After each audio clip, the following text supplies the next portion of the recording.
నాసిరకం పనుల కారణంగా రోడ్లు రహదారులు దెబ్బతింటున్న ఘటనలు ఉత్తరాదిలో ఇటీవల కాలంలో పెరిగిపోతున్నాయి. కొన్ని చోట్ల ప్రారంభానికి ముందే రోడ్లు కుంగిపోతున్నాయి.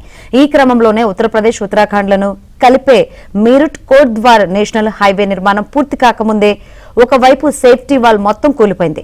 చిన్న వర్షానికి ఇలా జరిగితే పెద్ద వర్షాలు పడితే పరిస్థితి ఏంటని ప్రజలు ఆగ్రహం వ్యక్తం చేస్తున్నారు. ఇలాంటి నాసిరకం పనులు చేస్తున్న కాంట్రాక్టర్లు అధికారులపై నెటిజన్స్ తీవ్రంగా మండిపడుతున్నారు.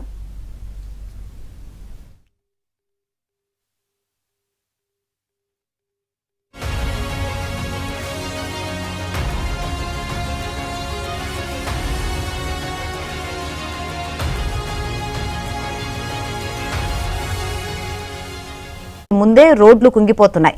ఈ క్రమంలోనే ఉత్తరప్రదేశ్ ఉత్తరాఖండ్లను కలిపే మీరట్ కోట్ద్వార్ నేషనల్ హైవే నిర్మాణం పూర్తి కాకముందే ఒకవైపు సేఫ్టీ వాల్ మొత్తం కూలిపోయింది. చిన్న వర్షానికి ఇలా జరిగితే పెద్ద వర్షాలు పడితే పరిస్థితి ఏంటని ప్రజలు ఆగ్రహం వ్యక్తం చేస్తున్నారు. ఇలాంటి నాసిరకం పనులు చేస్తున్న కాంట్రాక్టర్లు అధికారులపై నెటిజన్స్ తీవ్రంగా మండిపడుతున్నారు.